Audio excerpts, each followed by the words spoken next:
വസ്സലാത്തു വസ്സലാമു അലാ റസൂലിൽ അമീൻ വഅലാ ആലിഹി വസഹബിഹി അജ്മഈൻ.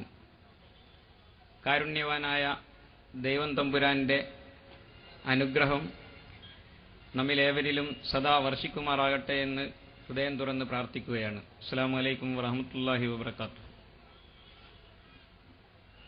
ദിശ ഇസ്ലാമിക് എക്സിബിഷൻ ഈ ശക്തൻ തമ്പുരാൻ നഗറിൽ ആരംഭിച്ചിട്ട് ഒരാഴ്ചയായി. ഈ 8 ദിവസത്തിനിടയിൽ വൈവിധ്യമാർന്ന പല വിഷയങ്ങളെയും കുറിച്ച ചർച്ചകളും സംവാദങ്ങളും സെമിനാറുകളുമൊക്കെ ഇവിടെ നടക്കുകയുണ്ടായി. നാളെ നടക്കുന്ന സമാപന പരിപാടിയോടുകൂടി ഈ എക്സിബിഷനും സാംസ്കാരിക പരിപാടിയും അവസാനിക്കുകയാണ്. 9 ദിവസം നീണ്ടു നിൽക്കുന്ന ഈ സാംസ്കാരിക പരിപാടിയിലെ ഏറ്റവും ശ്രദ്ധേയവും സമകാലിക പ്രസക്തിയുള്ളതുമായ വിഷയങ്ങളിൽ ഒന്നിനെക്കുറിച്ചാണ് ഇന്നിവിടെ ചർച്ച നടക്കുന്നത്. കലാ സാംസ്കാരിക ലോകത്തിന്റെ ഇസ്ലാം വായനകൾ എന്നതാണ് ഇന്നത്തെ ചർച്ചയ്ക്ക് തലക്കെട്ടായി തിരഞ്ഞെടുത്തിട്ടുള്ളത്.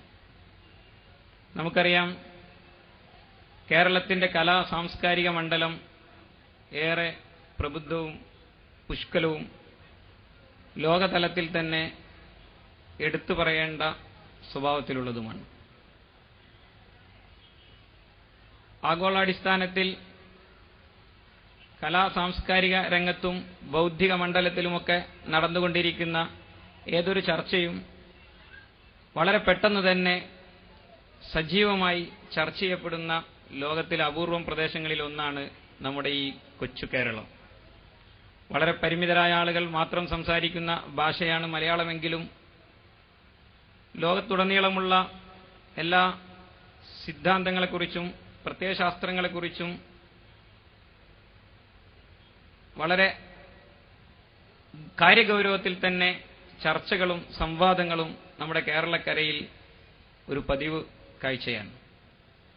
കേരളത്തിന്റെ കലാ സാംസ്കാരിക മണ്ഡലം കഥയാവട്ടെ, നോവലാവട്ടെ, നാടകമാവട്ടെ, സിനിമയാവട്ടെ, മറ്റു തലങ്ങളിൽ നടക്കുന്ന ബൗദ്ധികമായ ചർച്ചകളാവട്ടെ, കേരളത്തിൽ സജീവ സാന്നിധ്യമായി നിൽക്കുന്ന എല്ലാ വിഭാഗത്തിന്റെയും പ്രാതിനിധ്യം ഈ കലാ സാംസ്കാരിക മണ്ഡലത്തിൽ പല സ്വഭാവത്തിൽ നിറഞ്ഞു നിൽക്കുന്നതായി നമുക്ക് കാണാൻ കഴിയും.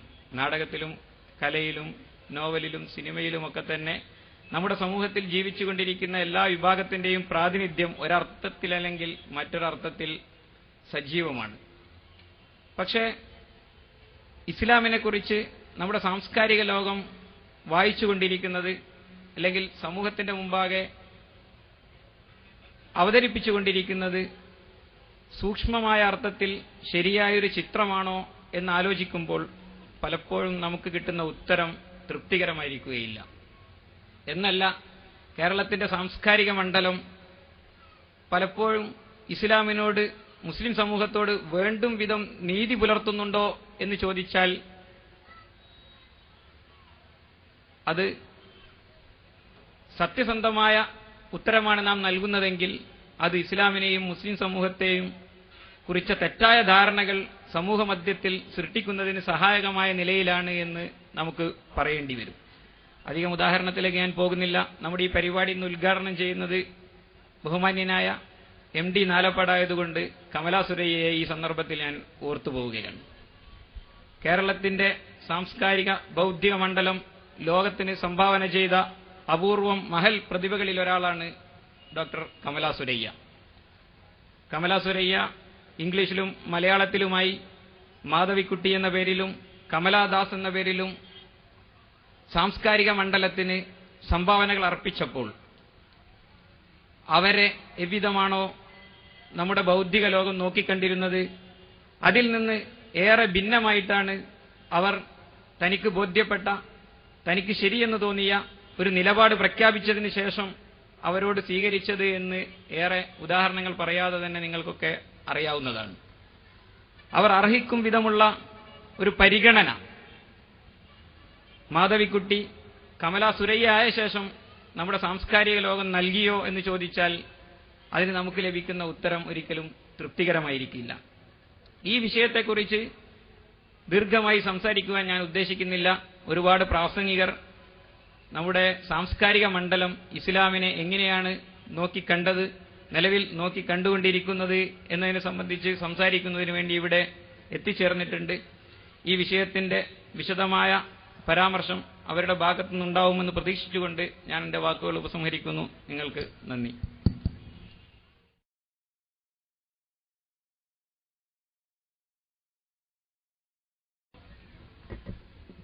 Thank you very much.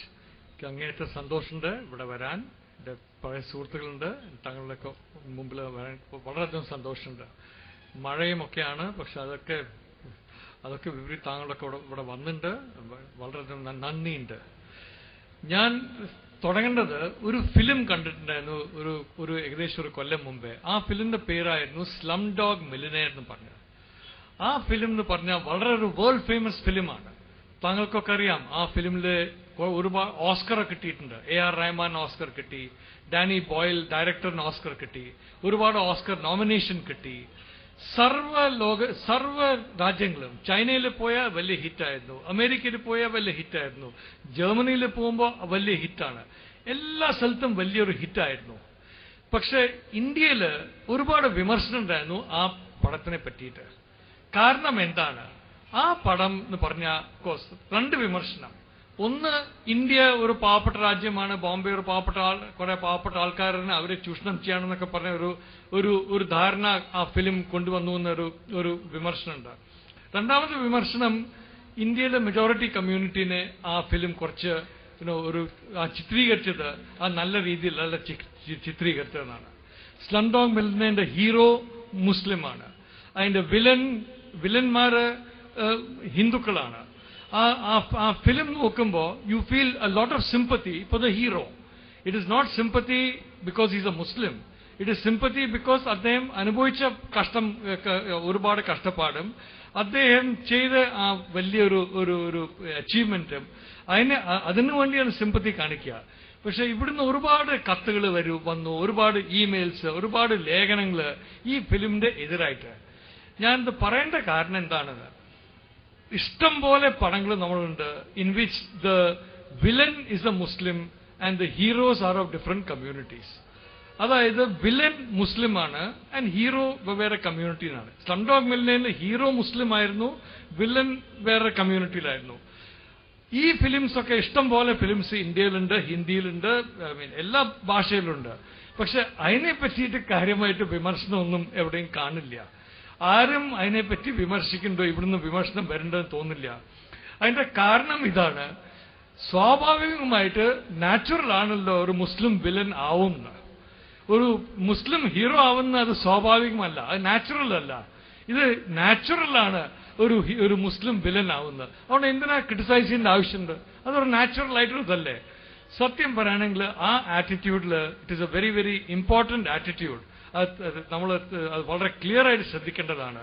താങ്കൾ ഇന്റർനെറ്റിൽ നിന്ന് നോക്കുക, സ്ലം ഡോഗ് മില്ലിയനെയറിന്റെ എതിരായിട്ട് എന്തൊക്കെ ലേഖനങ്ങളാണ് വന്നിട്ടുണ്ട്, എന്തൊക്കെ വെബ്സൈറ്റ് വന്നു. രണ്ടാമത്തെ ഇതാണ് ബോംബെയില് ഇങ്ങനത്തെ ഈ സ്ലം കുട്ടികളുണ്ട്. ഞാൻ ബോംബെയില് എന്റെ ആക്സെന്റ് ഒരു ബോംബെ ആക്സെന്റ് ആണ്. ഇന്നിപ്പോ വളരെ ഭീകരമായ ഒരു ബോംബെ ആക്സെന്റ് എനിക്ക് കിട്ടിയത്. ബിക്കോസ് എന്റെ സ്കൂളും കോളേജൊക്കെ ബോംബെയിലായിരുന്നു. ബോംബെയിൽ ഇങ്ങനത്തെ സ്ലം കുട്ടികളുണ്ട്. ബോംബെയിൽ സത്യം പറയാണെങ്കിൽ ഇങ്ങനെ ആൾക്കാരെ കയ്യും കാലൊക്കെ വെട്ടി ബെഗിങ്ങിന് വേണ്ടി അവര് കൊണ്ടുപോകുന്ന കുട്ടികളൊക്കെ ധാരാളമുണ്ട്, ഇന്നുമുണ്ട്. അതുകൊണ്ട് അത് സത്യം പറയുകയാണെങ്കിൽ നമ്മൾ തെറ്റിദ്ധാരണയല്ലേ കൊടുത്തത്. ഒരു പിക്ചർ ഓഫ് ഇന്നത്തെ ബോംബെനെ പറ്റിയിട്ട് ഒരു കറക്റ്റ് പിക്ചറാണ് കൊടുത്തത്. ആ ഒരു സിറ്റുവേഷനിൽ അങ്ങനെ ഒരു ഒബ്ജക്ഷൻ പ്രസക്തി ഉണ്ടെന്ന് എനിക്ക് തോന്നുന്നില്ല. എന്തായാലും എനിക്ക് ആ ഫിലിം വളരെ ഇഷ്ടമായി. ഞാൻ ഒരുപാട് സ്ഥലത്തും ആ ഫിലിം വളരെ ഇഷ്ടമായി. ഇന്ത്യയിലും ഒരുവിധം ഒരു ഹിറ്റ് ഫിലിമായി. വീണ്ടും ഞാൻ ഇത് ആവർത്തിക്കും പറയുന്നത്, ബിക്കോസ് ഞാൻ പറയട്ടെ ക്ലിയർ ആയിട്ട്, എന്റെ സ്റ്റാൻഡ് എന്ന് പറഞ്ഞാൽ it is not a stand which is it is 100% secular stand. എന്റെ വീക്ഷണത്തില് ദൈവം എന്ന് പറഞ്ഞ ഒന്നാണ്. എല്ലാ മനുഷ്യരും ദൈവത്തിന്റെ കുട്ടികളാണ്. ആ ഒരു സിറ്റുവേഷനിൽ I do not see a difference between one religion and another, people of one religion and another. ആ ഒരു സിറ്റുവേഷൻ നോക്കുമ്പോൾ കൾച്ചറലായിട്ട് ഈ പ്രശ്നങ്ങൾ കാണുമ്പോൾ one is always a little surprised. ഉദാഹരണത്തിൽ നമ്മൾ ഒരുപാട് ഫിലിംസ് ഉണ്ട്, ഹിന്ദി ഫിലിം ഉണ്ട്. ഹിന്ദി ഫിലിമിൽ ഇപ്പോ ഷാറൂഖ് ഖാൻ ഉണ്ട്, വേറെ ഞാൻ ഏറെ ഫിലിം കാണാത്ത ആളാണ്, അതുകൊണ്ട് ചില 2-3 പേരെ എനിക്ക് അറിയുള്ളൂ. ഷാറൂഖ് ഖാന്റെ പേര് തീർച്ചയായിട്ടും because I like him as this thing. Then there are some other Muslim heroes also. But general light our part playing the good part is always played by somebody who's not Muslim. That is Shahrukh Khan ayalum vera edengilum oru Muslim actor ayalum hero inde part endo karanavashal adur Muslim part alla. Now I see no harm occasionally in Shahrukh Khan playing the role of a Muslim. Adhe Muslim aanu, so I see no harm in that. പക്ഷേ മിക്ക film ഞാൻ കണ്ട ഫിലിമിലൊക്കെ is playing the role of as a Muslim of some other community. അതും it is actually ഒരു വളരെ silent ആയിട്ട് വളരെ അൺകോൺഷ്യസ് ആയിട്ട് ഒരു ചെറിയൊരു ബയസ് ഇതിൽ കാണുന്നുണ്ട്. ആ ബയസിന്റെ അടിസ്ഥാനം എന്താണ്? What is the reason for that? ഇപ്പൊ ഞാൻ I told you I M A secular person. ഇപ്പൊ നമ്മൾക്കറിയാം ഇന്ത്യയിൽ എത്രയോ 1000 കൊല്ലം മുമ്പേ നമ്മൾ പറഞ്ഞിട്ടുണ്ട് വാസുദൈവ കുടുംബകം, അതായത് the whole world is one family. Sree Narayana Guru പറഞ്ഞിട്ടുണ്ട് ഒരു ജാതി ഒരു മതം ഒരു ദൈവം മനുഷ്യൻ. That is a very correct assessment. Sree Narayana Guru പറഞ്ഞത് 100% ശരിയാണ്. ആ ഒരു സിറ്റുവേഷനിൽ നമ്മൾക്ക് ഒരു മനുഷ്യനും വേറെ മനുഷ്യനും തമ്മിൽ ഒരു വ്യത്യാസം തോന്നാൻ പാടില്ല. പക്ഷെ എന്തോ സബ് കോൺഷ്യസ് ആയിട്ട് ഒരു വ്യത്യാസം നമ്മൾ ഇങ്ങനെ ഡെവലപ്പ് ചെയ്യുന്നുണ്ട്. ആ വ്യത്യാസം എന്ന് പറയട്ടെ, I can even see it ഈ എക്സിബിഷൻ ഹാളിൽ. ഈ എക്സിബിഷനിൽ ഒരുപാട് ഇൻട്രസ്റ്റിംഗ് കാര്യങ്ങളുണ്ട്, ഒരുപാട് ഇഷ്യൂസ് ഉണ്ട്, സൊസൈറ്റിന്റെ ഇഷ്യൂസ് ഉണ്ട്, ഒരുപാട് ഇന്റർനാഷണൽ ഇഷ്യൂസ് ഉണ്ട്, വെവ്വേറെ വിഷയങ്ങളുണ്ട്. ചിലപ്പോൾ അഭിപ്രായ വ്യത്യാസം ഉണ്ടാവാം, ചില ഇഷ്യൂസ് പ്രൊജക്ട് ചെയ്യുന്ന രീതി കറക്റ്റാണോ ശരിയല്ല എന്ന അഭിപ്രായ വ്യത്യാസം ഉണ്ടാവാം. പക്ഷെ നമ്മൾക്കൊരു ചുമതലയുണ്ട്, അത് പോയി കാണാനും അത് പോയി നോക്കാനും. So, ഏതെങ്കിലും ഒരു എക്സിബിഷൻ ആണെങ്കിലും people of all communities should come to the exhibition. People of all groups of society, everybody should come to the exhibition, and not only people of just one group in society. We should be, നമ്മൾ വളരെ careful ആവണം. ഇങ്ങനെ ഒരു segmentation വളരെ അപകടപൂർവ്വമാണ് ഇന്ത്യക്ക് വേണ്ടി. അതായത് ഒരു എക്സിബിഷൻ ഒരു ഗ്രൂപ്പ് ആൾക്കാർ പോവാ, വേറെ എക്സിബിഷൻ വേറെ ഗ്രൂപ്പിന് ആൾക്കാർ പോവാ, വെവ്വേറെ ഗ്രൂപ്പ് സെപ്പറേറ്റ് ആയിട്ട് അവര് വെവ്വേറെ എക്സിബിഷനും ഒക്കെ പോയി കാണുക. അത് വളരെ ഒരു ഡേഞ്ചറസ് ഒരു ട്രെൻഡാണ് ഇന്ത്യയിൽ. ആൻഡ് എൻ്റെ ഒരു ആഗ്രഹം, നാളെയാണ് ലാസ്റ്റ് ഡേ, നാളെ ഒരുപാട് ആൾക്കാർ വെവ്വേറെ ഗ്രൂപ്പ്സ് നിന്ന് ഓൾ ഓവർ സൊസൈറ്റിയിൽ നിന്ന് ഈ എക്സിബിഷൻ കാണാൻ വരും. സോ ദാറ്റ് അവര് they can disagree, they can agree, but let them first learn and understand. അതാണ് അത്യാവശ്യം. സോ അതുകൊണ്ട് ഇങ്ങനെ ഒരു ഇപ്പോ നമ്മൾ Abdu had mention some point, അതിപ്പോ അതിൽ ഞാൻ പോകുന്നില്ല. പക്ഷെ the point of the matter ഞാൻ പറയുന്നത്, ഇതിന്റെ കാരണം എന്താണ്, അടിസ്ഥാനത്തിൽ എന്താ ഇതിന്റെ കാരണം? ഈ ഒരു ഡിഫറൻസ് തോന്നുന്ന that between Muslims and other people ഒരു വ്യത്യാസം എന്തുകൊണ്ടാണ് കാണുന്നത്? I think, frankly, നോക്കുകയാണെങ്കിൽ there is no human difference between people of different communities. ഇപ്പോൾ you go to a house of a Hindu, you go to a house of Muslim, ഒരേ പ്രശ്നങ്ങളാണ്. ജോലി, ആരോഗ്യം, കുട്ടികളുടെ പഠിപ്പ്, ഒരേ പ്രശ്നങ്ങളെ പറ്റിയിട്ടാണ് അച്ഛനും അമ്മയും സംസാരിക്കുക. ഒരേ പ്രശ്നങ്ങളെ പറ്റിയിട്ട് ഒരേ ഗെയിംസാണ് കുട്ടികൾ കളിക്കുക. ഒരേ കോളേജിന് വേണ്ടി അഡ്മിഷന് വേണ്ടി അവർ ശ്രമിക്കുന്ന, ഹിന്ദു ആയാലും മുസ്ലിം ആയാലും ക്രിസ്ത്യൻ ആയാലും അതേ കോളേജിന് ഒരേ ഒരു സബ്ജക്റ്റിലാണ് അവർ പുസ്തകങ്ങൾ വായിക്കുക, ഒരേ ടൈപ്പ് ഓഫ് പുസ്തകം വായിക്കും, മാഗസീൻ വായിക്കും. ഒരു വ്യത്യാസവും കാണില്ല. ഒട്ടും ഇഗ്നോർ ചെയ്യാൻ പാടില്ല. എത്ര ശത്രുത കാണിച്ചാലും എത്ര വൈരാഗ്യം കാണിച്ചാലും അവരുടെ ഇടയിൽ തന്നെ പോകണം. അവരുടെ ഒപ്പം തന്നെ you have to move and convince them by behavior, by character, by qualities and virtues of the goodness of yourself and goodness of yourself as those who follow the Holy Quran. ആ ഒരൊറ്റ മാർഗമേ ഉള്ളൂ ഈ ഒരു പ്രശ്നം സത്യം പറയുകയാണെങ്കിൽ ഈ ഒരു സിറ്റുവേഷൻ അവസാനിപ്പിക്കാൻ. ഇത് എളുപ്പമാവാൻ പോകുന്നില്ല. ബിക്കോസ് നമ്മളുടെ മനസ്സിൽ എപ്പോഴും വിൽ ഹാവ് ആങ്കർ, നമ്മൾക്കൊരു റിസെന്റ്മെന്റ് ഉണ്ടാവും, ഒരു വിക്ടിമൈസേഷന്റെ ഫീലിംഗ് ഉണ്ടാവും. വിക്ടിമൈസേഷൻ ഫീലിംഗ് സ്വാഭാവികമാണ്. പക്ഷെ നിർഭാഗ്യം എന്ന് പറയട്ടെ, അങ്ങനെ ഒരു ഫീലിംഗ് വെച്ചിട്ട് നമ്മൾ ആക്റ്റീവായിട്ട് പ്രവർത്തിക്കുകയാണെങ്കിൽ നമ്മുടെ പ്രവർത്തനത്തിനെ ബാധിക്കും. ഇപ്പൊ ഇന്നലെ ഞാൻ ഒരു അൻസാർ ട്രസ്റ്റിന്റെ ഒരു കോളേജിൽ പോയി. I addressed a lot of young women there. ഇപ്പോ അമേരിക്കയിലൊക്കെ പോയി അവർ പറയും മുസ്ലിം വിമൻ പഠിക്കില്ല, they don't study, they don't want, Muslim fathers will not send their daughters to study. ഇപ്പൊ എനിക്കറിയാം, ഇപ്പോ ഹിമാചൽ പ്രദേശിൽ Hindu fathers do not send their daughters, ചില Muslim fathers do not send their daughters. അത് കറക്റ്റ് ആണ്. ഇന്ത്യയിൽ unfortunately ഒരുപാട് ഫാദേഴ്സ് ഡോട്ടേഴ്സിനെ എഡ്യൂക്കേറ്റ് ചെയ്യില്ല. പക്ഷെ ഇന്നലെ ഞാൻ കണ്ട കുട്ടികൾ, they were all the same kind of children I meet in America or in China or in Manipal university. അതേ ഒരു ഇൻട്രസ്റ്റ് ഇൻ നോളജ്, അതേ ഒരു ഇൻട്രസ്റ്റ് ഇൻ ലേണിംഗ്, അതേ ഒരു ഓപ്പൺ മൈൻഡ് ഞാൻ കണ്ടത് ഇന്നലെ. Even though 80% of them were of the Muslim community. I didn't see any difference. അമേരിക്കയിൽ ഞാൻ പോകുമ്പോൾ 90% are Christian or may be Christian and Jewish, 10% ചിലപ്പോൾ ഹിന്ദു, ബുദ്ധിസ്റ്റ്, അങ്ങനെ ചൈനീസോ ഇന്ത്യനൊക്കെ ആവും.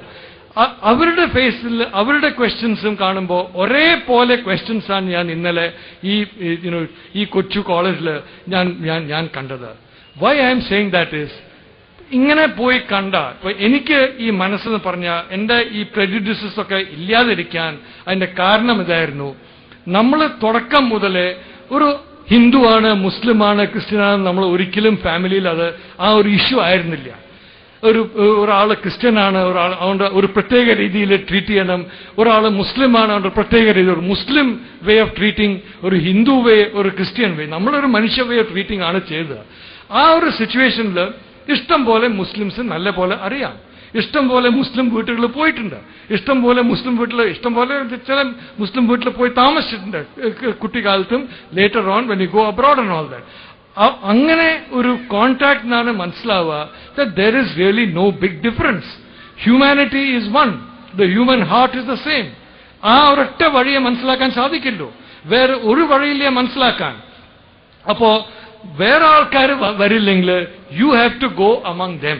ഇപ്പൊ ആൾക്കാർ ഇവിടെ എക്സിബിഷനിൽ വന്നില്ല, please go among them, please talk about this exhibition, please hold more exhibitions. Because ആ ഒരൊറ്റ വഴിയല്ലോ ഈ ഒരു പ്രശ്നം അവസാനിപ്പിക്കണം എന്ന് പറഞ്ഞാൽ ദർ ഇസ് നോ ഡൗട്ട് അവസാനിപ്പിക്കണം എന്ന്. ഈ ഭിന്നത എന്ന് പറഞ്ഞാൽ ഒരു വലിയൊരു ട്രാജഡിയാണ്. അത് നമ്മൾക്ക് ബെനിഫിറ്റ് വരില്ല. ആർക്കാ ബെനിഫിറ്റ് വരാം? ഒന്നാമത് നമ്മളുടെ ശത്രുക്കൾ, ഫോറിൻ ശത്രുക്കൾക്ക് ഇഷ്ടം പോലെ ബെനിഫിറ്റ് വരും. അവരുടെ ആവശ്യം എന്താണ്? ഇന്ത്യ വീക്ക് ആവണം. അവരുടെ ആവശ്യം ഇന്ത്യൻ ജനത എപ്പോഴും പാവപ്പെട്ട ഒരു ജനതയാവണം, എപ്പോഴും ഇന്ത്യ സ്ട്രോങ് ആവാൻ പാടില്ല. ആൻഡ് ഒരേ ഒരു വഴി സ്ട്രോങ് ആവുന്നത് യൂണിറ്റിയാണ്. I will give you an example. ഏകദേശം ഒരു 1000 കൊല്ലം മുമ്പേ അഫ്ഗാനിസ്ഥാനിൽ നിന്നും സെൻട്രൽ ഏഷ്യയിൽ നിന്നും പട്ടാളങ്ങൾ വന്നു, രാജ്പൂത് പ്രിൻസസിനെ ഡിഫീറ്റ് ചെയ്തു. പൃഥ്വിരാജ് ചൗഹാനെ മുഹമ്മദ് ഗോറി ഡിഫീറ്റ് ചെയ്തു. പൃഥ്വിരാജ് ചൗഹാന്റെ കിങ്ഡം എന്ന് പറഞ്ഞാൽ മുഹമ്മദ് ഗോറിന്റെ കിങ്ഡമായിട്ട് 100 ഇരട്ടി പണവും സ്വത്തും സമ്പാദനമുള്ള കിങ്ഡം ആയിരുന്നു. 100 ഇരട്ടി ജ്ഞാനവും നോളജും ഒക്കെ ഉള്ള ഒരു കിങ്ഡം ആയിരുന്നു. ആ അഫ്ഗാനിസ്ഥാനിൽ അന്ന് പണം ഉണ്ടായിരുന്നില്ല, കാര്യമായിട്ട് ഒന്നും ഉണ്ടായിരുന്നില്ല. പക്ഷെ എന്തുകൊണ്ടാണ് അവർ വിജയിച്ചത്? 2-3 കാര്യമുണ്ട്. ഒന്നാമത്, മൈ സ്റ്റഡീസ് ആർ കറക്റ്റ്, പോപ്പുലേഷന്റെ 3% മാത്രമേ ആർമിയിൽ ഫൈറ്റ് ചെയ്യാൻ സമ്മതിച്ചിട്ടുള്ളൂ. 3% മാത്രം വാരിയർ കമ്മ്യൂണിറ്റി ആയിരുന്നു. ബാക്കി 97% വാരിയർ കമ്മ്യൂണിറ്റി അല്ല, വാരിയർ കാസ്റ്റ് അല്ല. അതുകൊണ്ട് അവർ ഫൈറ്റ് ചെയ്യാൻ സാധിക്കില്ല. Supposing 100% of the community was ready to go to war, they were ready, but if they were allowed to go to war, then this invasion may not have succeeded. ഒന്നാമത്തെ കാര്യം അത് വളരെ important ആണ്. അതായത് 3% മാത്രമേ ആ കമ്മ്യൂണിറ്റിയിൽ ഫൈറ്റ് ചെയ്തുള്ളൂ. ആ ഒരു വീക്ക്നെസ് ഉണ്ടായിരുന്നു. രണ്ടാമത്തെ വീക്ക്നെസ് എന്താണ്? ഈ ഒരു സിസ്റ്റത്തില് ജനങ്ങളെ ബോധ്യപ്പെടുത്തുക, ഞാൻ സുപ്പീരിയർ ആണ്, താങ്കൾ ഇൻഫീരിയർ ആണ്. Superior inferior. അപ്പൊ ഇൻഫീരിയർ ആണെങ്കിൽ ആ ഒരു ഫൈറ്റിംഗ് സ്പിരിറ്റ് ഉണ്ടാവില്ല. ഇപ്പൊ ഉദാഹരണത്തില് പേർഷ്യ ആർമിയും ഗ്രീസ് ആർമിയും യുദ്ധം ചെയ്തു. പേർഷ്യൻ ആർമി ഗ്രീസ് ആർമിനാട്ടിലും 6 ഇരട്ടി വലിയൊരു ആർമി ആയിരുന്നു. പക്ഷെ പേർഷ്യൻ ആർമിയാണ് തോറ്റത്. അതിന്റെ കാരണം എന്താ? പേർഷ്യൻ ആർമിയുടെ ആൾക്കാർ സ്ലേവ്സ് ആയിരുന്നു, ഗ്രീക്ക് ആർമിയുടെ ആൾക്കാർ ഫ്രീ പീപ്പിൾ ആയിരുന്നു. റോമൻ ആൾക്കാരുടെ ആർമി ഫ്രീ റോമൻസ് ആയിരുന്നു. ഫ്രീ റോമൻ ആവുമ്പോ ഒരു ഉള്ളില് ഒരു ശക്തിയുണ്ട്, ഉള്ളിലൊരു സ്ട്രെങ്ത് ഉണ്ട്. ഈ ഡെമോക്രസിന്റെ ശക്തിയാണ്. ആൻഡ് ആ ഒരു ശക്തി പറഞ്ഞ വളരെ ഇമ്പോർട്ടന്റ് ഫാക്ടറായിരുന്നു ഈ അഫ്ഗാൻ ആർമീസിൽ. അവര് പറഞ്ഞു, we are Muslims. According to the holy Quran, every human being is equal to other human beings. So there is no inferior, there is no superior. So അവരൊരു സ്ട്രോങ് ഫൈറ്റിംഗ് സ്പിരിറ്റ് വെച്ച് അവർ fight ചെയ്തു. നേരെ മറിച്ച് മറ്റേ ക്യാമ്പിൽ slaves, non slaves 3%, അവരുടെ fighting spirit was much lower. അതുകൊണ്ടാണ് ഈ അവരെ കോൺകർ ചെയ്യാൻ സാധിച്ചത്. മച്ച് സ്ട്രോങ്ങർ പേർഷ്യൻസിനെ കോൺകർ ചെയ്യാൻ സാധിച്ചത്. Free Greeks were able to conquer slave Persians, and free Afghans were able to conquer Indians who were caught in a system by which only 3% of the population could fight. ഞാൻ പറയുന്ന കാര്യം എന്താണ്, social transformation, social justice എന്ന് പറഞ്ഞാൽ ഇതൊക്കെ ചില ഇന്റലക്ച്വൽസിന്റെ ഒരു വിഷയമല്ല. ഇതൊക്കെ ചില ഒരു വേദിന്റെ വിഷയങ്ങളല്ല. ഇതൊക്കെ ഒരു രാജ്യത്തിന്റെ സർവൈവലിന്റെ വളരെ അത്യാവശ്യമായ വിഷയങ്ങളാണ്. സോഷ്യൽ ജസ്റ്റിസും സോഷ്യൽ ട്രാൻസ്ഫോർമേഷൻ ഇല്ലെങ്കിൽ ഏത് നാടായാലും സർവൈവ് ചെയ്യാൻ സാധിക്കില്ല. സോഷ്യൽ ട്രാൻസ്ഫോർമേഷൻ വളരെ ആവശ്യമാണ്. കേരളയിലും സൗത്ത് ഇന്ത്യയിലും അത് നടന്നിട്ടുണ്ട്. ഇപ്പൊ നോർത്ത് ഇന്ത്യയിൽ അത് നടന്നുകൊണ്ടിരിക്കുകയാണ്. ഇപ്പോൾ ഉദാഹരണത്തിന് 1960 നമ്മൾ 1960-61 നോക്കുകയാണെങ്കിൽ ഒരു യാദവ് കമ്മ്യൂണിറ്റിന്റെ ആള് ഒരു ഭൂമിഹർ കമ്മ്യൂണിറ്റിന്റെ വീട്ടിൽ ഉള്ളിൽ കയറാൻ സാധിക്കില്ല. ബാൽക്കണിയിൽ പോലും കയറാൻ സാധിക്കില്ല. He has to wait outside and he has to talk to the Bhumihar. Bhumihar അവിടെ നിൽക്കും, യാദവ് അവിടെ നിൽക്കും, and conversation will go on. അതിനുശേഷം എന്ത് സംഭവിച്ചു? 1990s ആകുമ്പോഴേക്ക് 30 കൊല്ലത്തില് ലാലു യാദവ് ആയി. 1967 സത്യം പറയണമെങ്കിൽ ആദ്യത്തെ മാറ്റം വന്നു. അതോടുകൂടി ലാലു യാദവ് വന്നു. ഒരു Yadav became the chief minister of Uttar Pradesh, chief minister of Bihar. ഭയങ്കരമായ ഒരു സോഷ്യൽ ട്രാൻസ്ഫോർമേഷൻ വന്നു. ഉത്തർപ്രദേശില് Dalit ഗ്രൂപ്പ്സിനെ they were without any power. BSP വന്നതിന് ശേഷം അവർക്കൊരു കോൺഫിഡൻസ് കിട്ടി, അവർക്കൊരു സ്ട്രെങ്ത് കിട്ടി, അവർക്കൊരു യൂണിറ്റി കിട്ടി. ആൻഡ് ഇന്നിപ്പോ അവരുടെ എതിരായിട്ട്, if I may say so, അവരുടെ എതിരായിട്ട് ഡിസ്ക്രിമിനേഷൻ വളരെ കീഴ്പോട്ട് പോവാണ്. Because of their own strength, because of social justice and social transformation. So ഒരു സ്ട്രോങ് സൊസൈറ്റി, സ്ട്രോങ് ഇക്കോണമി ആവശ്യമുണ്ടെങ്കിൽ സ്ട്രോങ് സോഷ്യൽ ജസ്റ്റിസും സ്ട്രോങ് സോഷ്യൽ ട്രാൻസ്ഫോർമേഷനും അത്യാവശ്യമാണ്. അതിനുവേണ്ടി നമ്മളൊക്കെ പ്രവർത്തിക്കണം. ഹിന്ദു ആയാലും മുസ്ലിം ആയാലും ക്രിസ്ത്യൻ ആയാലും പ്രവർത്തിക്കണം. വേറെ ആൾക്കാർ പ്രവർത്തിക്കില്ലെങ്കിൽ അത് താങ്കൾ പ്രവർത്തിക്കാൻ, അവർ പ്രവർത്തിക്കണ്ടല്ലോ, ഞാൻ പ്രവർത്തിക്കേണ്ട ആവശ്യമില്ല, അതൊരു എക്സ്ക്യൂസ് അല്ല. വി ഹാവ് ടു, നമ്മളെല്ലാവരും പ്രവർത്തിക്കണം. ഞാനിപ്പോൾ ഏറെ നേരം സംസാരിക്കേണ്ട ആവശ്യം, ബിക്കോസ് വേറെ ആൾക്കാരൊക്കെ വരാൻ പോകുന്നുണ്ട്. പക്ഷെ ഞാൻ ഒരു ലാസ്റ്റായിട്ട് ഞാൻ പറയട്ടെ. ഞാൻ ഒരു മാതൃഭൂമിയും ടൈംസ് ഓഫ് ഇന്ത്യന്റെ എഡിറ്റർ ആയിരുന്നു, കറക്റ്റാണ്. എന്റെ ഒരു വീക്ഷണത്തിൽ ഒരു പത്രം എന്ന് പറഞ്ഞാൽ വായനക്കാരുടെ ഒരു ആയുധമാണ്. അവരുടെ ജീവിതം അവരുടെ ജീവിതം നന്നാക്കാൻ, അവരുടെ ജീവിതത്തിനെ കുറച്ചുകൂടി മെച്ചപ്പെടുത്താൻ ഒരു ആയുധമാണ് അവരുടെ പത്രം. ആ രീതിയിലാണ് ഒരു പത്രം യൂസ് ചെയ്യേണ്ടത്, ആ രീതിയിലാണ് ഒരു പത്രം എഡിറ്റ് ചെയ്യേണ്ടത്. അപ്പൊ നമ്മൾ നോക്കുക, ആന്റി കറപ്ഷൻ, മാതൃഭൂമിയിൽ ഒരുപാട് ആന്റി കറപ്ഷന്റെ കുറെ ഇഷ്യൂസ് ഒക്കെ എടുത്തു. ടൈംസ് ഓഫ് ഇന്ത്യയിൽ ആന്റി കറപ്ഷനും എൻവയറൺമെന്റും. ഇപ്പൊ എന്റെ ഉദ്ദേശം എന്തായിരുന്നു, ടൈംസ് ഓഫ് ഇന്ത്യ വായനക്കാര് കറപ്ഷൻ, അവരുടെ എതിരായിട്ട് കറപ്ഷൻ ബാധിക്കാൻ പാടില്ല. ടൈംസ് ഓഫ് ഇന്ത്യ വായനക്കാരുടെ എതിരായിട്ട് ഒരു ബാഡ് എൻവയറൺമെന്റ് ബാധിക്കാൻ പാടില്ല. അവർക്ക് നല്ല വാട്ടർ സപ്ലൈ വേണം, അവർക്ക് നല്ല എയർ വേണം, അവർക്ക് നല്ല ഒരു സിറ്റുവേഷൻ വേണം. പക്ഷെ നോക്കുമ്പോൾ എന്താ, വെറും ടൈംസ് ഓഫ് ഇന്ത്യ വായനക്കാരായിട്ട് സെപ്പറേറ്റ് ചെയ്യാൻ സാധിക്കില്ല. അൺലെസ് ദ ഹോൾ എല്ലാവർക്കും നല്ല വാട്ടർ കിട്ടിയില്ലെങ്കിൽ ടൈംസ് ഓഫ് ഇന്ത്യ വായനക്കാർക്കും നല്ല വാട്ടർ കിട്ടില്ല. എല്ലാവർക്കും കറപ്ഷനിൽ നിന്ന് മോചനം കിട്ടിയില്ലെങ്കിൽ ടൈംസ് ഓഫ് ഇന്ത്യ വായനക്കാർക്ക്, റീഡേഴ്സിനും മോചനം കിട്ടില്ല. സോ എല്ലാവർക്കും വേണ്ടി ഫൈറ്റ് ചെയ്തിട്ട് നമ്മളുടെ റീഡേഴ്സിന് വേണ്ടി ബെനിഫിറ്റ് വരുള്ളൂ എന്ന് ആ ബോധ്യം വന്നു. So why I want to end this is, if you fight for everybody, that is the only way you will get salvation for the Muslim community, which is a very, very noble community. Thank you very much.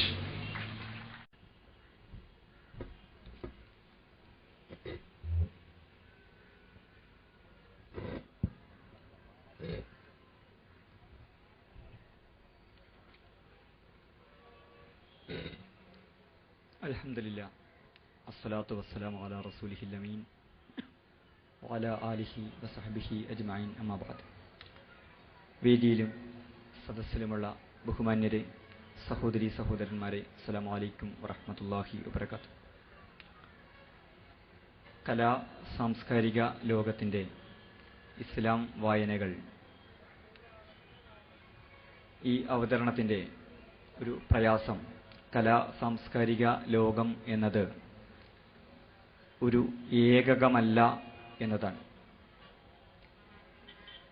ലോകവ്യാപകമായുള്ള മനുഷ്യൻ്റെ സർഗാത്മക സാംസ്കാരിക പ്രവർത്തനങ്ങളെ അല്ലെങ്കിൽ ചരിത്രത്തിലുടനീളമുള്ള അത്തരം പ്രയത്നങ്ങളെ, ആവിഷ്കാരങ്ങളെ എല്ലാം പ്രതിനിധീകരിക്കുന്ന ഒരു ശീർഷകമാണ് അത്.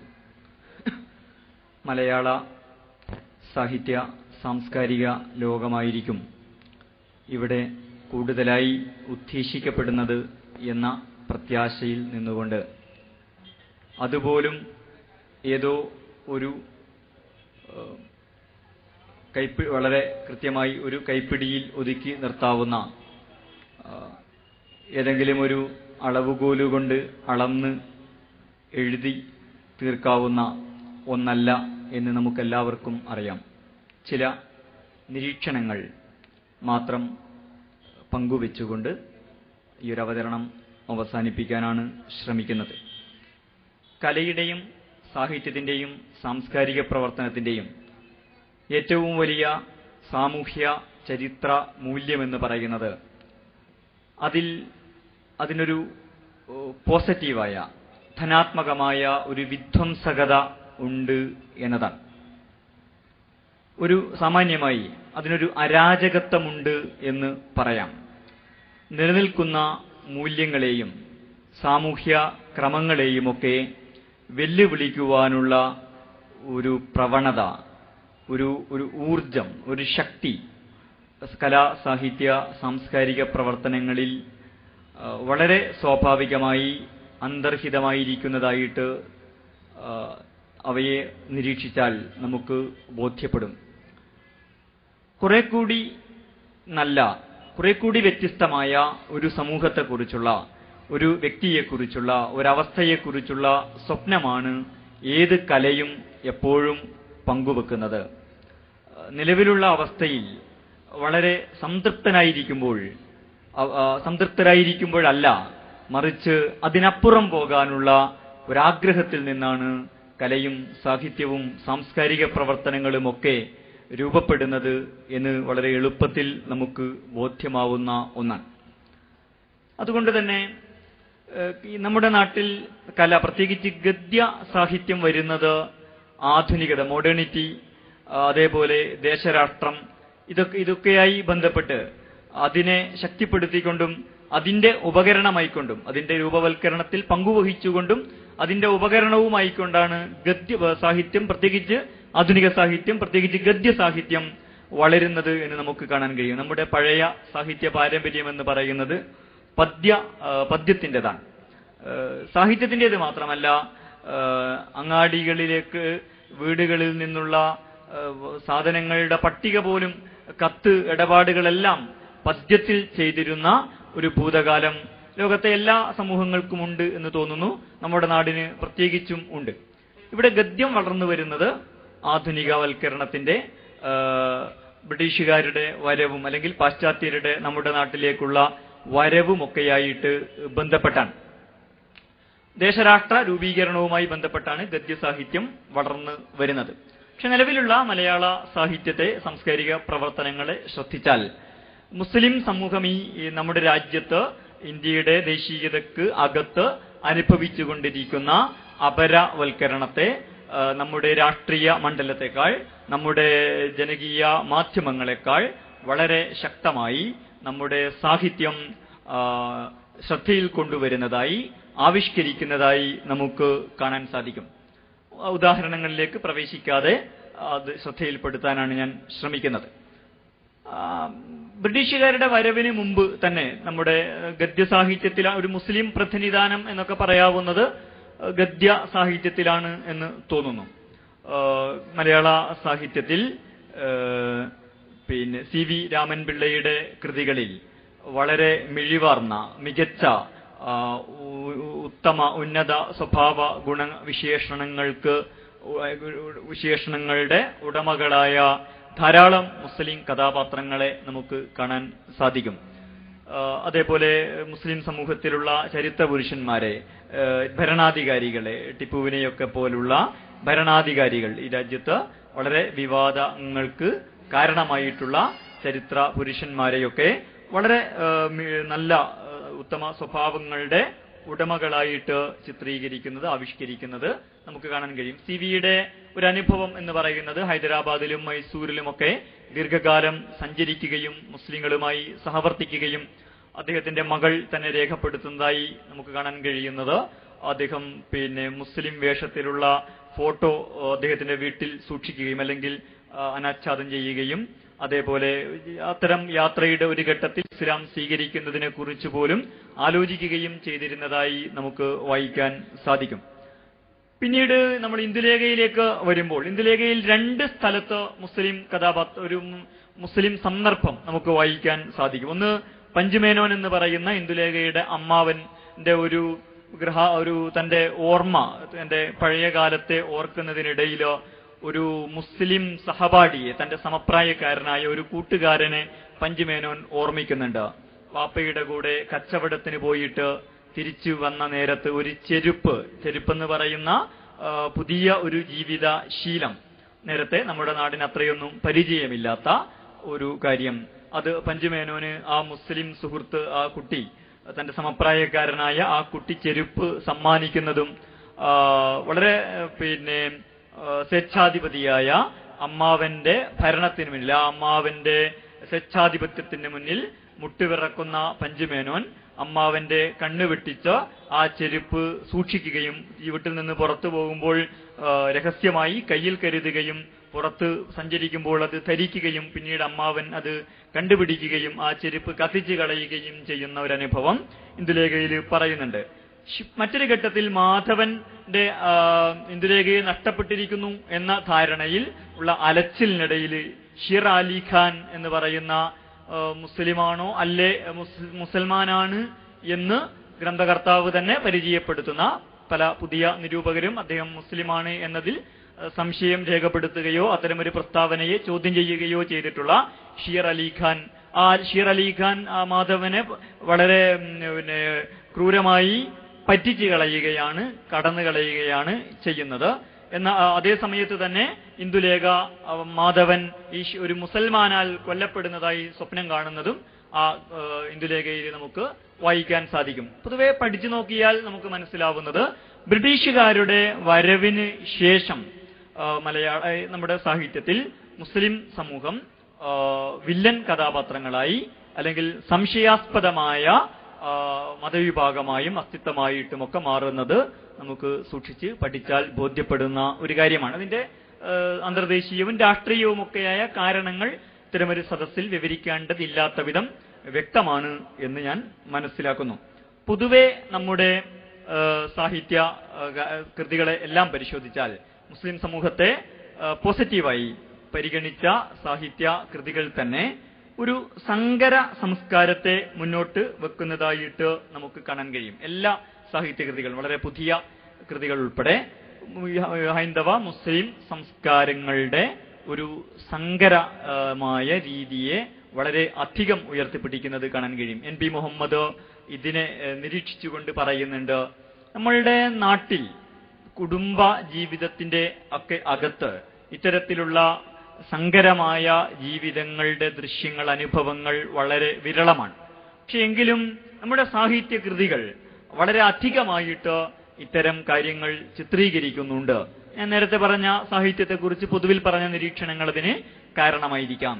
പക്ഷെ മറ്റൊരു രീതിയിൽ ഇതിനെ തീർച്ചയായും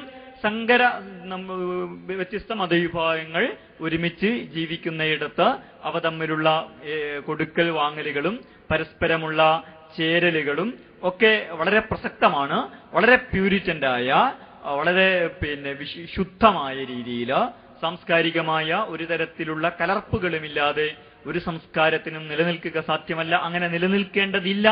ഇസ്ലാം അങ്ങനെയല്ല സംസ്കാരത്തിന്റെ, ഇസ്ലാമിക സംസ്കാരത്തിന്റെ തന്നെ നിലനിൽപ്പിനെയും വളർച്ചയെയും പോഷണത്തെയും പഠിപ്പിക്കുന്നത്. മത സംസ്കാര ചരിത്രത്തിൽ പല ഘട്ടങ്ങളിലും അതിന്റെ കേവലമായ ആദിമമായ അല്ലെങ്കിൽ പ്രമാണപരമായ വിശുദ്ധിയിലേക്ക് മടങ്ങുവാനുള്ള ആഹ്വാനങ്ങൾ മുഴക്കിക്കൊണ്ടുള്ള പ്യൂരിറ്റന്റായ മൂവ്മെന്റുകൾ എല്ലാ കാലത്തും ഉയർന്നു വന്നിട്ടുണ്ട്. അതിനെ ശക്തമായി നിരാകരിച്ചുകൊണ്ട് തന്നെ വ്യത്യസ്തമായ സംസ്കാരങ്ങളുമായുള്ള കൊള്ളക്കൊടുക്കലുകളിലൂടെ അല്ലെങ്കിൽ സ്വാംശീകരണത്തിലൂടെ തന്നെയാണ് ഇസ്ലാമിന്റെ സാംസ്കാരിക തലം വളരുകയും വികസിക്കുകയും അത് തിടംവെക്കുകയും അതിന്റെ ശക്തിയും സൗന്ദര്യവും ഒക്കെ ആർജിക്കുകയും ചെയ്തിട്ടുള്ളത്. പക്ഷേ ഇസ്ലാമിനെ സംബന്ധിച്ചിടത്തോളം അതിന് ഇക്കാര്യത്തിൽ പോകാവുന്ന ദൂരം എവിടെയാണ്? പൊതുവെ നമുക്ക് കാണാൻ കഴിയുന്നത് ഇസ്ലാമിന് ഒരു അപരിചിതത്വം എല്ലാ സമൂഹത്തിലും ഉള്ളതായിട്ട് തോന്നാറുണ്ട്.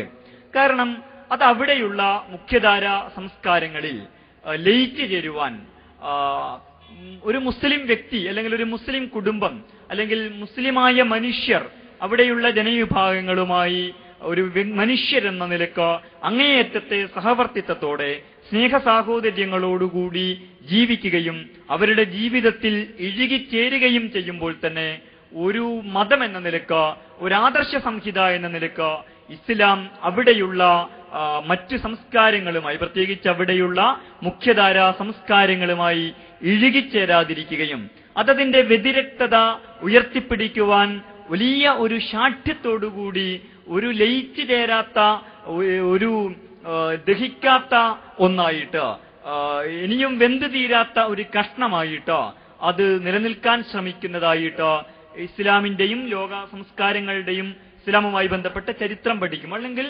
വർത്തമാനകാല സമൂഹത്തെ അതിനെ സാംസ്കാരികമായി പഠിക്കുമ്പോഴൊക്കെ നമുക്ക് ബോധ്യപ്പെടും. അല്ലെങ്കിൽ ഇസ്ലാമിനെ കുറിച്ച് പലപ്പോഴും ഉന്നയിക്കപ്പെടാറുള്ള വലിയ ഒരു ആക്ഷേപവും ആരോപണവുമായിട്ട് അല്ലെങ്കിൽ ഒരു നിരീക്ഷണമായിട്ട് നമുക്കതിനെ മനസ്സിലാക്കാൻ, വായിക്കുവാൻ സാധിക്കും. അങ്ങനെ മറ്റ് സംസ്കാരങ്ങളുമായി ലയിച്ചു ചേരാതിരിക്കുവാനുള്ള സ്വന്തം തനിമയും തന്മയത്വവും വളരെ അധികം ഉയർത്തിപ്പിടിക്കുവാൻ ശ്രമിക്കുന്ന കേരളത്തിൽ തന്നെ ക്രൈസ്തവ സമൂഹവും മുസ്ലിം സമൂഹവും എങ്ങനെയാണ് ഇവിടുത്തെ മുഖ്യധാര സംസ്കാരത്തിൽ ഇടപെട്ടിട്ടുള്ളത് എന്ന് പഠിച്ചാൽ നമുക്കത് വളരെ എളുപ്പത്തിൽ ബോധ്യപ്പെടും. ലോകത്തെല്ലായിടത്തും അത് ശരിയായിരിക്കുമെന്ന് തോന്നുന്നു. ഇത് ഒരു സമൂഹത്തിന്റെ ബോധത്തിലും അബോധത്തിലുമൊക്കെ പലതരത്തിലുള്ള ഭീതികൾ സൃഷ്ടിക്കാറുണ്ട് എന്ന് ഇസ്ലാമുമായും മറ്റ് സമൂഹങ്ങളുമായും ബന്ധപ്പെട്ട് ആലോചിക്കുമ്പോൾ തോന്നാറുണ്ട്. ഈ ഭീതിയെ ഒരു ഇമാജിനേഷന്റെ, ഭാവനയുടെ, സർഗപ്രക്രിയയുടെ തലത്തിൽ പരിഹരിക്കുവാനുള്ള ഒരു തരത്തിലുള്ള ഒരു ആഭിചാര സ്വഭാവത്തിൽ ഇതിനെ പരിഹരിക്കുവാനുള്ള ഒരു ശ്രമം നമ്മുടെ സാഹിത്യകൃതികളെല്ലാം നടത്തുന്നതായിട്ട് കാണാൻ കഴിയും. ഇതിനെ മുഖ്യധാര സംസ്കാരത്തിൽ ഏതോ അർത്ഥത്തിൽ ലയിപ്പിച്ചുകൊണ്ട് സർഗസാഹിത്യത്തിന്റെ അല്ലെങ്കിൽ സർഗാത്മകതയുടെ ഒരു തലത്തിൽ ഈ പ്രശ്നം പരിഹരിക്കുവാനുള്ള ശ്രമങ്ങൾ നമ്മുടെ മികച്ച പല സാഹിത്യകൃതികളും, പൊതുവായ സാഹിത്യകൃതികൾ നടത്തുന്നതായി പലപ്പോഴും തോന്നാറുണ്ട്. അപ്പോൾ ഇസ്ലാമുമായി ബന്ധപ്പെട്ട് പുറത്തു നിന്ന് വരുന്ന ഇസ്ലാമിനോടുള്ള രണ്ട് പരിചരണങ്ങളായിട്ട് എനിക്ക് തോന്നുന്നത്, ഒന്നുകിൽ അത് നമ്മുടെ സമൂഹത്തിന്റെ അപരമാണ്, അപകടകാരിയാണ്, സൂക്ഷിക്കേണ്ടതാണ്, ഏത് നിമിഷവും ഷോക്കടിക്കാവുന്ന, പൊട്ടിത്തെറിക്കാവുന്ന, അപകടം വിതച്ചേക്കാവുന്ന, നിങ്ങൾ കരുതിയിരിക്കേണ്ട ഒന്നാണ്. അല്ലെങ്കിൽ അത് നിങ്ങൾക്കൊരു ഉപദ്രവവും ചെയ്യാത്ത, ഈ സമൂഹത്തിന്റെ മുഖ്യധാരയിൽ ലയിച്ചു ചേരുന്ന, അങ്ങേയറ്റം അരാഷ്ട്രീയമായ ഒരു വ്യതിരക്തതയും കാത്തു സൂക്ഷിക്കാത്ത, അങ്ങനെ ഈ സമൂഹത്തിന്റെ മുഖ്യധാരയിൽ ലയിപ്പിക്കപ്പെട്ട ഒന്നായി അവതരിപ്പിക്കപ്പെടാനുള്ള ഈ രണ്ട് ശ്രമങ്ങളാണ് നമ്മുടെ സാഹിത്യ സാംസ്കാരിക വൃത്തങ്ങൾ ഇസ്ലാമിന് നേരെ സ്വീകരിക്കാറുള്ളത് എന്നാണ് പൊതുവെ എനിക്ക് തോന്നുന്നത്. തീർച്ചയായും ഇവിടെ ചർച്ചകൾ നടക്കും. ഇതിൽ നിന്ന് വ്യത്യസ്തമായി ഇതിന്റെ വ്യതിരക്തത അംഗീകരിച്ചുകൊണ്ട് തന്നെ ഇതിന്റെ ഒരു നിലനിൽപ്പിനെ മാനിക്കുന്ന, ഇതിന്റെ ഒരു അസ്തിത്വത്തെ മനസ്സിലാക്കുന്ന, അംഗീകരിക്കുന്ന മറ്റൊരു രീതി രൂപപ്പെടേണ്ടതുണ്ട് എന്നാണ് ഞാൻ ആഗ്രഹിക്കുന്നത്. തീർച്ചയായും വ്യത്യസ്തമായ ഒന്നാണ് ഇസ്ലാം. അതിന്റെ ശരി തെറ്റുകൾക്കെല്ലാം അപ്പുറത്ത് നമ്മുടെ മുഖ്യധാര സംസ്കാരം, ലോകത്തിലെ ഏത് സംസ്കാരങ്ങളിൽ നിന്നും ജീവിത രീതികളിൽ നിന്നും ഒരുപാട് വ്യത്യസ്തതകൾ പുലർത്തുന്ന ഒരുപാട് സാമാന്യതകൾ ഉണ്ടായിരിക്കെ തന്നെ ഇനി എല്ലാ സംസ്കാരത്തിനും അപ്പുറത്ത് മനുഷ്യൻ എന്ന സാമാന്യത, അതുപോലെ ഒരു നാട്ടുകാർ എന്ന നിലക്കുള്ള ഭക്ഷണത്തിലും വസ്ത്രത്തിലും മറ്റൊരുപാട് കാര്യങ്ങളിലുള്ള സാമാന്യതകൾ നിഷേധിക്കാതെ തന്നെ അതിനെ അതിശക്തമായി ഉയർത്തിപ്പിടിച്ചുകൊണ്ട് തന്നെ ആദർശത്തിന്റെയും ആദർശപരമായ പ്രയോഗത്തിന്റെയും മണ്ഡലത്തിൽ ഒരുപാട് വ്യത്യസ്തതകളുള്ള, ഒരുപക്ഷെ ലോകത്തെ മറ്റേതൊരു സംസ്കാരത്തെക്കാളും വ്യത്യസ്തതകൾ പുലർത്തുന്ന ആ വ്യത്യസ്തത ജീവിതത്തിന്റെ സൂക്ഷ്മമണ്ഡലം മുതൽ അതിന്റെ അങ്ങേയറ്റത്തെ സ്ഥൂലമായ അല്ലെങ്കിൽ സാമൂഹ്യ അധികാര ഘടനകളുമായൊക്കെ ബന്ധപ്പെട്ട് ഉയർത്തിപ്പിടിക്കുന്ന ഒരു മതം, ഒരു ആദർശം എന്ന നിലക്ക് ഇസ്ലാമിനെ മനസ്സിലാക്കുകയും ആ അർത്ഥത്തിലുള്ള ഒരു പരിചരണം ഇസ്ലാം ആവശ്യപ്പെടുന്നുണ്ട്, അർഹിക്കുന്നുണ്ട് എന്നാണ് ഞാൻ മനസ്സിലാക്കുന്നത്. മതം, രാഷ്ട്രീയം, അതേപോലെ ആത്മാവ്, ശരീരം, വ്യക്തി, സമൂഹം, ഇത്തരത്തിലുള്ള ദ്വന്ദ്വയുക്തികൾ നിരാകരിക്കപ്പെട്ട് കഴിഞ്ഞ, അതിനെ മറികടക്കാൻ കഴിഞ്ഞ ഒരു സാംസ്കാരിക അന്തരീക്ഷത്തിൽ ജീവിക്കുന്നവരാണ് നമ്മൾ. പക്ഷെ എന്നിട്ട് പോലും മതവും രാഷ്ട്രീയവും ഒരുമിച്ച് കൈകാര്യം ചെയ്യുന്ന ആളുകളെ എത്രമാത്രം സംശയ ദൃഷ്ടിയോടുകൂടിയാണോ, വളരെ അപകടകരമായ ഒരു വിഭാഗമായാണ് നമ്മുടെ സാംസ്കാരിക ലോകം വിലയിരുത്തുന്നത് എന്ന് ഒരുപാട് തവണ അനുഭവങ്ങളിലൂടെ ബോധ്യപ്പെടാറുണ്ട്. ലവ് ജിഹാദുമായി ബന്ധപ്പെട്ട് കേരളത്തിലെ നടന്നുകൊണ്ടിരിക്കുന്ന വളരെ മലിനമായ, വളരെ വിഷലിപ്തമായ പ്രചരണത്തിനെതിരെ കേരളത്തിലെ ഒരു വിദ്യാർത്ഥി സംഘടന സാംസ്കാരിക പ്രവർത്തകരുടെ ഒരു പ്രസ്താവന സംഘടിപ്പിക്കാൻ ശ്രമിച്ചപ്പോൾ കേരളത്തിലെ വളരെ പ്രസിദ്ധയായ എഴുത്തുകാരിയായ, ഏറ്റവും പുതിയ ഭാവുകത്വത്തിൽ എഴുതുന്ന, ഏറ്റവും പുതിയ ലോകത്തെ പിടിച്ചെടുക്കുകയും സർഗാത്മകമായി ആവിഷ്കരിക്കുകയും ചെയ്യുന്ന ഒരു എഴുത്തുകാരിയെ സമീപിച്ചപ്പോൾ അവര് ധാരാളം സംശയങ്ങൾ ഇതിനെക്കുറിച്ച് ഉന്നയിച്ചു. അവര് മാത്രമല്ല, കേരളത്തിലെ മറ്റൊരു എഴുത്തുകാരിയെ, വളരെ റാഡിക്കലായ മറ്റൊരു എഴുത്തുകാരിയെ സമീപിച്ചപ്പോൾ അവർ പറയുകയുണ്ട്, ഞാനതിൽ ഒപ്പുവെക്കുകയില്ല, ഇത്തരത്തിലുള്ള പല ശ്രമങ്ങളും നടന്നുകൊണ്ടിരിക്കുന്നു എന്ന് ഞാൻ സംശയിക്കുന്നു. വളരെ പോസിറ്റീവായ രാഷ്ട്രീയ നിലപാടുകളുള്ള ആ എഴുത്തുകാരി. പക്ഷെ ന്യായമായി എവിടെയാണ് ഇങ്ങനെ സ്ത്രീകളെ 4000 അല്ലെങ്കിൽ 40 4 എവിടെ സ്ത്രീകളെ പ്രണയിച്ച, മതം മാറ്റി പാകിസ്ഥാനിലേക്ക് കടത്തി അവിടെ ചുവന്ന തെരുവുകളിൽ കൈമാറിയിട്ടുള്ളത് എന്നതിന് എന്ത് ഒരു കുടുംബത്തിന്റെ, ഒരു പെൺകുട്ടിയുടെ മേൽവിലാസം ഹാജരാക്കൂ എന്ന് ചോദിക്കാൻ, എന്ന് ചിന്തിക്കുവാൻ കഴിയാത്ത വിധം ഭീതിയും സംശയങ്ങളും ഇസ്ലാമുമായും ഒക്കെ ബന്ധപ്പെട്ട് നിലനിൽക്കുന്നു. അതേപോലെ ഈ ഞാൻ പിന്നീട് പറഞ്ഞ എഴുത്തുകാരി അന്ന് ആ വിദ്യാർത്ഥി സുഹൃത്തുക്കളോട് ചോദിക്കുകയുണ്ടായി, മാതൃഭൂമി ആഴ്ചപ്പതിപ്പിൽ വന്ന ഒരു ലേഖനത്തിന്റെ പശ്ചാത്തലത്തിൽ, നിങ്ങൾക്ക് അതിൽ പറയപ്പെട്ടതുപോലെ ഒരു ഇസ്ലാമിക രാഷ്ട്രത്തെക്കുറിച്ചുള്ള കാഴ്ചപ്പാടുണ്ടോ? ഞാൻ നിങ്ങളുമായി ഒരുപാട് സഹകരിച്ചിട്ടുള്ള ആളാണ്, എനിക്കറിയില്ലായിരുന്നു നിങ്ങൾക്ക് അങ്ങനെ ഒരു കാഴ്ചപ്പാടുണ്ടോ എങ്കിൽ അത് വളരെ അപകടകരമാണ്. നിങ്ങൾ എവിടെയെങ്കിലും എന്തെങ്കിലും അത് അക്രമ പ്രവർത്തനങ്ങൾ നടത്തിയിട്ടുണ്ടോ? നിങ്ങൾക്ക് ഈ നാട്ടിലെ മനുഷ്യരെ കുറിച്ചുള്ള കാഴ്ചപ്പാട് എന്താണ് എന്നതൊന്നുമല്ല, നിങ്ങൾ ഈ നാട്ടിലെ മനുഷ്യരെ എങ്ങനെയാണ് കാണുന്നത് എന്നതൊന്നുമല്ല, നിങ്ങൾക്ക് നിങ്ങളുടെ ആദർശത്തിന്റെ അടിസ്ഥാനത്തിലുള്ള ഒരു രാഷ്ട്രത്തെക്കുറിച്ചുള്ള, ഒരു സാമൂഹ്യ ഘടനയെക്കുറിച്ചുള്ള, ഒരു സാമ്പത്തിക ക്രമത്തെക്കുറിച്ചുള്ള ഒരു കാഴ്ചപ്പാട്, ആ കാഴ്ചപ്പാട് എങ്ങനെയാണ്, അവിടെ മനുഷ്യരെങ്ങനെയാണ് പരിചരിക്കപ്പെടുന്നത്, അവിടെ നിങ്ങളല്ലാത്തവരുടെ അവകാശങ്ങൾ എങ്ങനെയാണ് എന്നതൊന്നുമല്ല അവർ ചോദിച്ചു. നിങ്ങൾക്ക് അങ്ങനെ ഒരു കാഴ്ചപ്പാടുണ്ടോ? ഉണ്ടെങ്കിൽ തീർച്ചയായും നിങ്ങൾ അപകടകാരികളാണ്. നിങ്ങളോട് ഇതുവരെ ഞാൻ നടത്തിയ എല്ലാ സഹകരണങ്ങളും പുനരാലോചിക്കപ്പെടേണ്ടതാണ്. ഇങ്ങനെ ഇത്തരത്തിലുള്ള ജീവിതത്തിന്റെ എല്ലാതരം വിഭജനങ്ങളെയും മറികടന്ന, അതിനെയൊക്കെ അംഗീകരിച്ചു കഴിഞ്ഞ, അതിനെയെല്ലാം സർഗാത്മകമായി ആവിഷ്കരിക്കുന്ന പേഴ്സണലി പൊളിറ്റിക്കൽ എന്ന മുദ്രാവാക്യത്തെ വ്യക്തിജീവിതത്തിലും സാമൂഹ്യ ജീവിതത്തിലും രാഷ്ട്രീയ നിലപാടിലും സർഗപ്രക്രിയയിലും എല്ലാം ഉയർത്തിപ്പിടിക്കുന്ന എഴുത്തുകാർ പോലും എന്തുമാത്രം അപകടകരമായാണ്. ഈ വിഭാഗം എവിടെയോ ബോംബ് വെച്ചതുകൊണ്ടോ, എവിടെയെങ്കിലും ബോംബ് വെക്കണമെന്ന് പഠിപ്പിക്കുന്നതുകൊണ്ടോ, അങ്ങനെ ആവരുത് എന്ന് നിരന്തരം പഠിപ്പിക്കുന്നു എന്ന യാഥാർത്ഥ്യം പോലും അതിനെല്ലാം അപ്പുറത്ത് ഇങ്ങനെയൊരു കാഴ്ചപ്പാട് നിങ്ങൾക്കുണ്ട്. ഇത് പ്രവാചകൻ ഒരേ സമയം മത ആധ്യാത്മിക നേതാവും ഭരണാധികാരിയുമായിരുന്നു. പ്രവാചകൻ മുഹമ്മദ് മാത്രമല്ല, ചരിത്രത്തിൽ നാം വായിക്കുന്ന എല്ലാ മതപുരുഷന്മാരും അങ്ങനെയായിരുന്നു. അത് ചരിത്രത്തിൽ ഇനി ഒരിക്കലും ആവർത്തിക്കാൻ പാടില്ലാത്ത, അങ്ങനെ ആവർത്തിക്കുക എന്ന് പറയുന്നത് അത്യന്തം അപകടകരമായ ഒന്നായാണോ നാം മനസ്സിലാക്കുന്നത്? ഞാൻ അവസാനിപ്പിക്കുകയാണ്. അതുകൊണ്ട് തന്നെ വ്യത്യസ്തമായ ഒന്ന് എന്ന നിലക്ക് ഇസ്ലാം മനസ്സിലാക്കപ്പെടേണ്ടതുണ്ട്. നമുക്കിടയിലുള്ള മുഴുവൻ സാമാന്യതകളെയും അതിന്റെ മുഴുവൻ അർത്ഥത്തിലും അതിന്റെ മുഴുവൻ ശക്തിയിലും എല്ലാ വ്യാപ്തിയിലും സാന്ദ്രതയിലും ഉയർത്തിപ്പിടിച്ചുകൊണ്ട് തന്നെ വ്യത്യസ്തമായ ഒന്നിനെ അങ്ങനെ മനസ്സിലാക്കുവാനും അതിനോട് അങ്ങനെ ഇടപഴകുവാനും സഹവർത്തിക്കുവാനുമുള്ള തീർച്ചയായും ഇസ്ലാം മനസ്സിലാക്കേണ്ട അത് നിലയുറപ്പിക്കുന്ന അത് കാലുറപ്പിച്ചു നിൽക്കുന്ന സംസ്കാരങ്ങളെ മനസ്സിലാക്കുവാനും അതിനോട് സഹവർത്തിത്വം പുലർത്തുവാനും അതിനെ സംശീകരിക്കുവാനും ഒക്കെയുള്ള സന്നദ്ധത ഇസ്ലാം കാണിക്കേണ്ടതാണ്. അത് മറ്റൊരു വശം അത് ആയിരിക്കെ തന്നെ തീർച്ചയായും ഇതിനെ ഇങ്ങനെ മനസ്സിലാക്കുവാൻ സാധിക്കുന്നിടത്താണ് ഇസ്ലാമിനെ കുറിച്ചുള്ള മനോഹരമായ ആവിഷ്കാരങ്ങൾ ഉണ്ടാവുന്നത്. ഇസ്ലാമും മറ്റുള്ളവരും തമ്മിലുള്ള ഏറ്റവും നല്ല സമ്പർക്കങ്ങളും സഹവർത്തിത്വവും സംവാദങ്ങളും കൊടുക്കൽ വാങ്ങലുകളും ഒക്കെ സാധ്യമാകുന്ന ഏറ്റവും മനോഹരമായ ഏറ്റവും ഉദാത്തമായ ഒരു സാംസ്കാരിക നിമിഷവും സന്ദർഭവും പിറക്കുന്നത് ഈ ഒരു തലത്തിലായിരിക്കും എന്ന എന്റെ ഒരു ആലോചന പങ്കുവെച്ചുകൊണ്ട് അത്തരമൊരു ലോകത്തെ പ്രത്യാശിച്ചുകൊണ്ട് സാമൂഹ്യ രാഷ്ട്രീയ രംഗത്ത് അത്തരമൊരു ലോകം പിറക്കുന്നതിന് മുമ്പ് കവികളും കിളികളും നേരത്തെ ഉണരുന്നു എന്ന് പറയാറുണ്ടല്ലോ. നമ്മുടെ സാംസ്കാരിക ലോകത്ത് നമ്മുടെ വൈജ്ഞാനിക സർഗമണ്ഡലത്തിൽ അത്തരമൊരു ലോകം പിറക്കും എന്ന് പ്രത്യാശിച്ചുകൊണ്ട് എന്റെ വാക്കുകൾ അവസാനിപ്പിക്കുന്നു. നന്ദി, നമസ്കാരം, അസ്സലാമു അലൈക്കും.